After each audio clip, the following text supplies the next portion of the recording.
Thank you, Barbara. It's a great thrill to be able to speak at Politics and Prose. You know, I watch BookTV and C-SPAN too, like everyone else, and just, gee, I'd love to be standing there, and here I am, and to be introduced by Barbara is really special. How many people have a mom and pop store in their background? Wow. Okay. And how many people, even if you don't, do you have a favorite mom and pop store today that you like to go to, including Politics and Prose, of course? Well, you know, the beauty of it is that this has an impact on just about everybody. Now, I should tell you, you know, about the term mom and pop. We'll back up a little bit.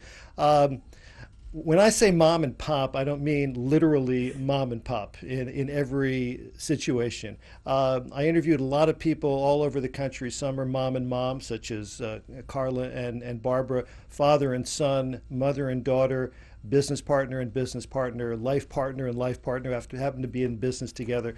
But I wanted to use that term, the mom and pop store, because it's an iconic term. Now, some people don't like the term mom and pop. They think it's a pejorative, a put down. Oh, it's just a mom and pop operation. And some people who are not mom and pops, they say, well, that doesn't really describe who and what we are. So for the longest time, I had some pushback on the title. And I said, well, you're going to call it the independent retailer? That kind of takes the poetry out of it, doesn't it? You know, so we ended up, calling it the mom and pop store because everybody knows what a mom and pop store is. When I did the book Category Killers for Harvard Business School Press about big box stores, about the Home Depots and Staples of the world, you know, people would say, "What are you working on?" I'd say, "Category Killers," and they'd have this blank expression on their face. You know, what does that mean, a category killer? But when you say mom and pop, oh, okay. You know, my uncle had a store, my grandfather had a store, on and on.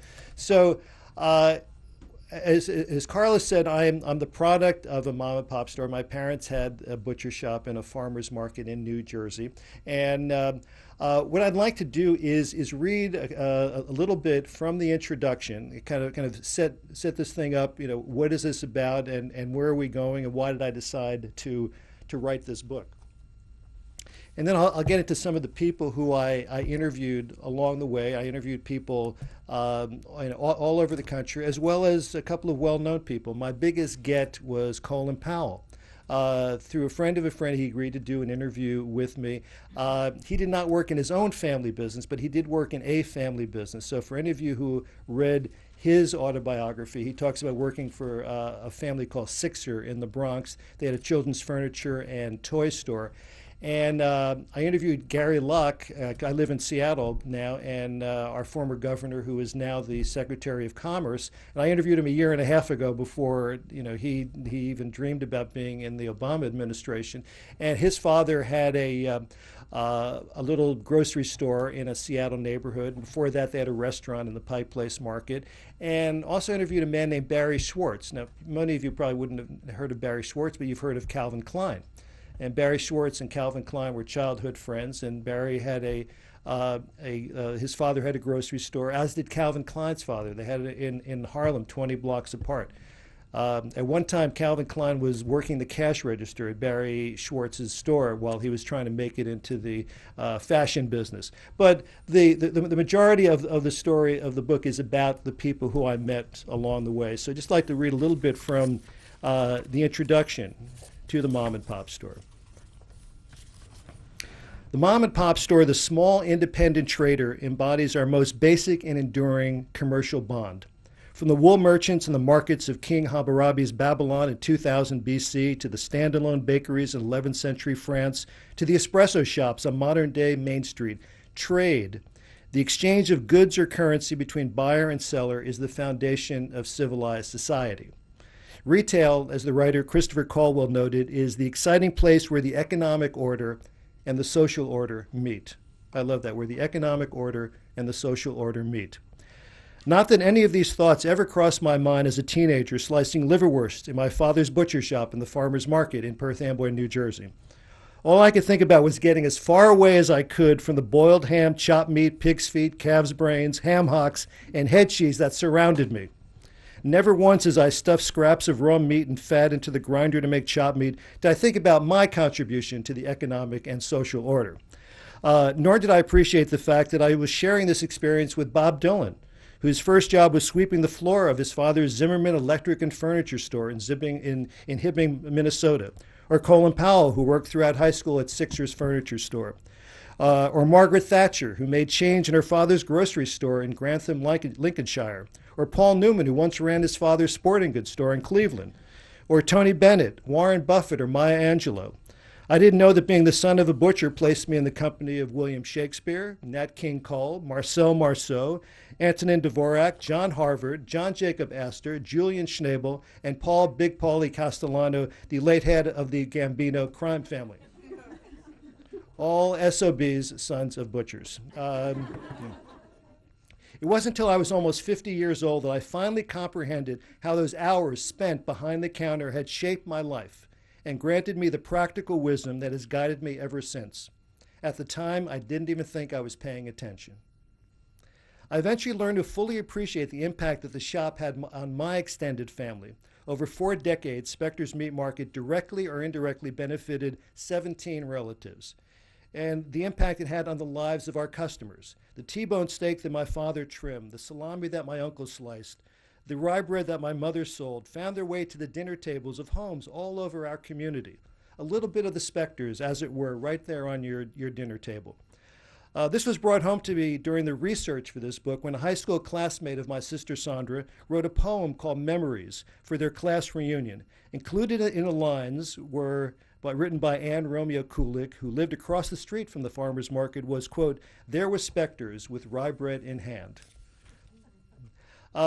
Now, the mom and pop is such a familiar expression that it seems to have been around forever, but really it's only been around since 1962. And according to my research, according to the Oxford English Dictionary, it was the first cited of the term mom and pop was in a publication that the BBC published called The Listener, an apt name for something from the BBC radio. And it goes, "These mom and pop stores certainly do not love the supermarkets."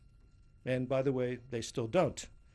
And as I mentioned about the bad rap that mom and pop stores have, and I explained how I'm using that term, but the fact that mom and pops represent most of the business in this country. Most people are employed by small independent businesses. There are lots of statistics around whether you want to use it as a business that employs 500 or fewer people, but the fact is most people are employed by small business. So when we have these discussions about business, well, what business are you talking about? Are you talking about the corporations? Are you talking about the men and women who are out there every day doing this stuff? And as you heard, I've written a lot of books about retail, and I did a book about a well-known internet book retailer whose name starts with A that we don't have to mention here. But back then, covering the whole internet explosion, 10 years ago, people were saying, well, we're not going to need stores anymore because everybody's going to be ordering everything they need in their pajamas at 2 o'clock in the morning. When that was obviously patently absurd because we all want to be a part of the marketplace. We need to be out there in the agora, not only to buy things, but to find out what's going on. And that's where the economic and the social order meet. So the people who predicted the end of brick and mortar retail were the same ones who predicted the paperless office and the 30-hour work week. Whatever happened to those things? So, we're always going to have those kinds of stores. We're always going to have mom and pop stores. And so I'm using this term to put that in its rightful place for the people who run these stores. And as I said, having the subtitle of the book, the men and women who run these enterprises are heroes and heroines. They're authentic entrepreneurs. We hear the term entrepreneur, we think it's somebody who has a new software company. This is an entrepreneur right here in the flesh. Because an entrepreneur is somebody who organizes, operates, and assumes the risk for the business venture. You have your skin in the game, as it were. That's why in order to run mom and pop stores, you have to be a Jack or a Jill of all trades. Financier, buyer, merchandiser, bookkeeper, bill collector, advisor, referee, good neighbor, and pillar of the community. It's a lot to do for one single store. Now, This book is a bit of a hybrid. It's part memoir, but it's also part road story, and in terms of the people who I met along the way.